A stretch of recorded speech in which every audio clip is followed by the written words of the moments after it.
Hello and welcome to Walk the Talk. I am Shekhar Gupta and here I am resuming a conversation in a way after 12 years, Professor Schwab. Great to see you again. Klaus Schwab, founder and executive chairman of World Economic Forum. And I said resuming after 12 years because we had our last Walk the Talk in 2005. I well remember. And in these 12 years, if I notice, you've grown at least 12 years younger, if not more. No, but the world is so fascinating, so curiosity keeps me alive, and of course you have to exercise also certain fitness. But what is most important is to get engaged, and Right. with all the challenges, but particularly opportunities we have in the Right. world, I like to get engaged. But the world has changed, India has changed, Europe has changed in 12 years. That's right. In a manner that I bet even you had not anticipated. Not from the beginning on. Not from the No. from the- So what's been the biggest surprise for you? I For think- each one, for the world, for Europe and from India. I think how much we developed over the last years from a unipolar to a multipolar world. And of course this world is much more fragile and potentially conflict-laden. Right. So that's the first thing. The second one is how our way of life has changed. Look at the internet, look at e-commerce, look at apps which we use.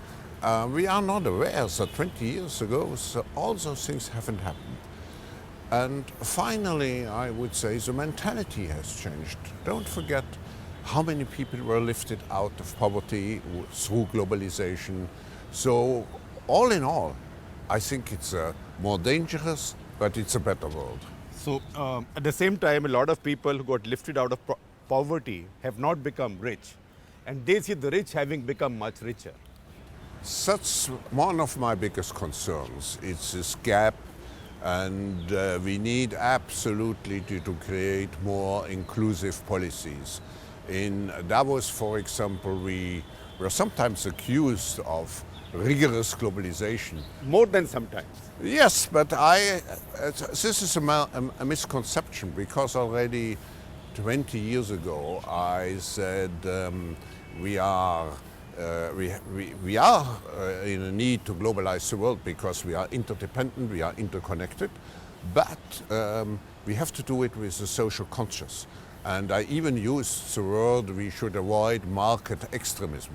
Oh, I So Davos was always standing not for neoliberal globalization, but for socially conscious But I bet globalization. if you said this again, President Xi Jinping will object because he is now a great champion of free markets and globalization. Yes, but even in Davos, in his speech early this year, Right.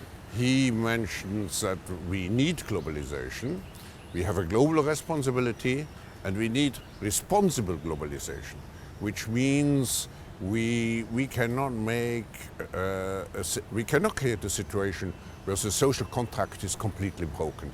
We need a certain solidarity of winners with the losers. You know, he took us all by surprise. He invoked Charles Dickens for globalization, the best of times, the worst of times. Yes, he is right. I mean, right, yes. Globalization, like technology, has the potential. And actually, globalization has shown how we can address certain issues like giving access to knowledge, giving access to health and so on, lifting out people of poverty. But at the end, globalization has to be shaped, and it's not shaped automatically. It's shaped by us. So where do you see then the rise of Trump, his walking out of Paris climate deal, and then Brexit?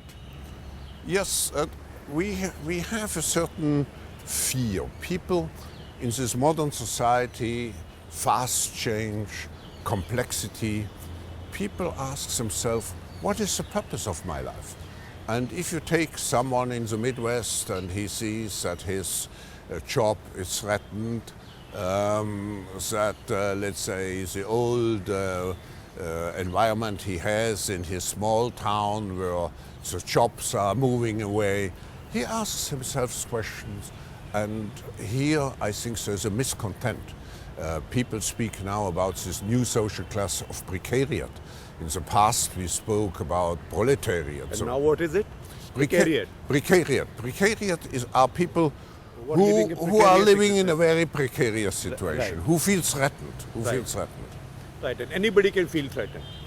Yes, I think the world, not only globally, but for each individual, represents more opportunities, but also more threats. Since you talked about sharing the environment, what's the impact of President Trump walking out of Paris? And do you see him coming back?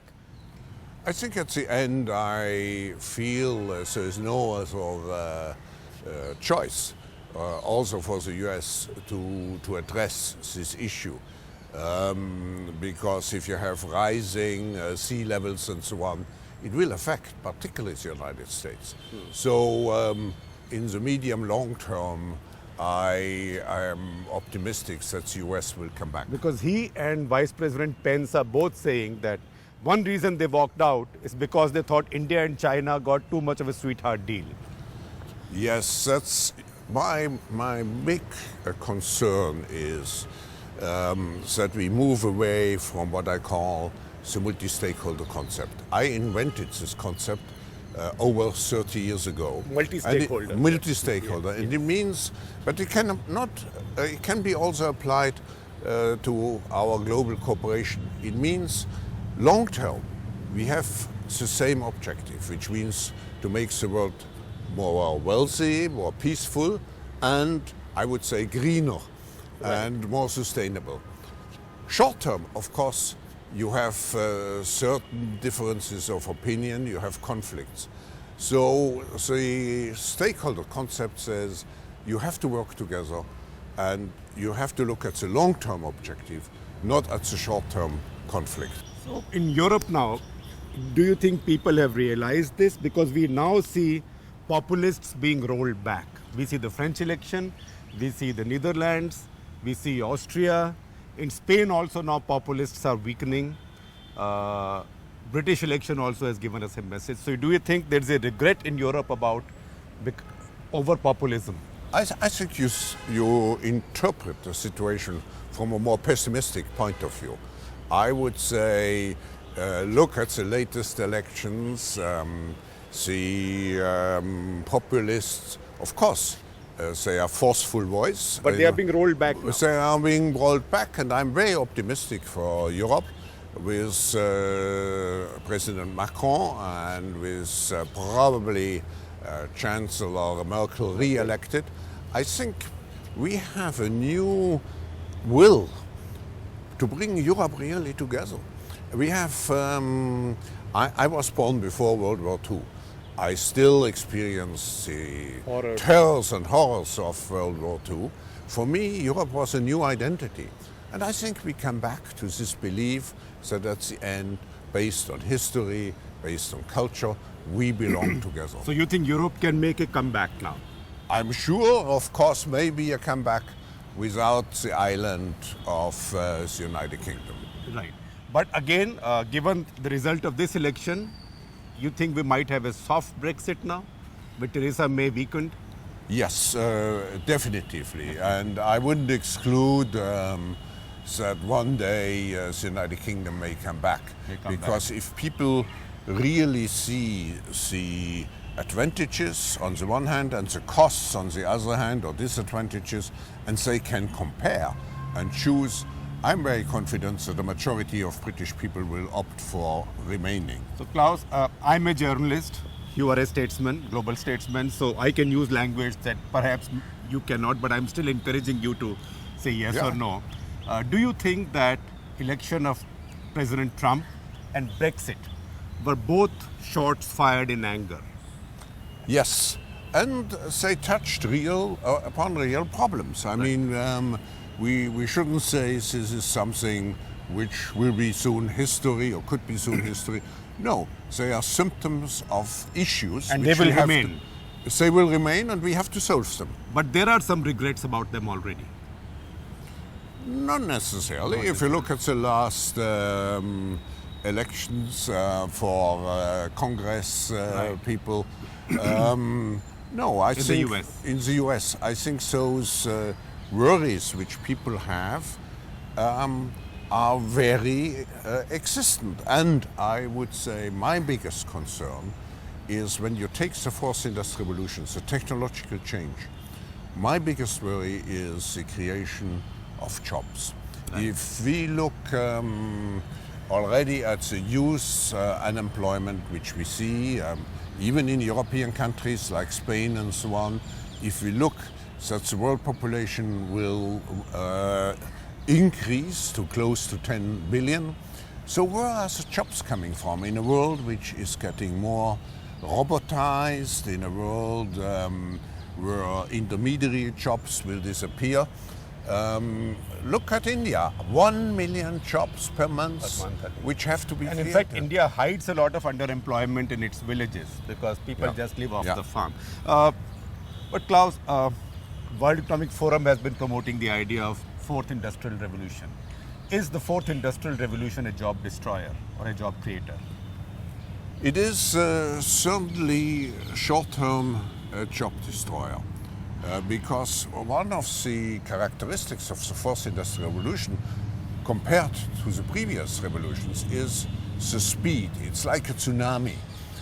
We are not sufficiently prepared and we have not sufficient time to adjust. Exactly. Just look how fast Uber came. Right. And if you think that in the States, If I can interrupt you for a second, it was on this terrace that we recorded with Travis Kalanick. yeah. No, Just I- a few months back. But I don't I- want to be reminded. don't put me in the same basket. No. You are far too grown up for that. But no, look, Uber, Airbnb, and so on. How they disintermediate Right. the job market. It's coming so fast, and we do not know yet what actually the jobs will be. But we know what skills we will need. For example, coding will be one of the key skills, characteristics of new job requirements. So we can prepare for this world by educating our people with those new skills, and particularly to go into a situation where we look at permanent upskilling, reskilling, transformation. Change will accelerate, it will not go away.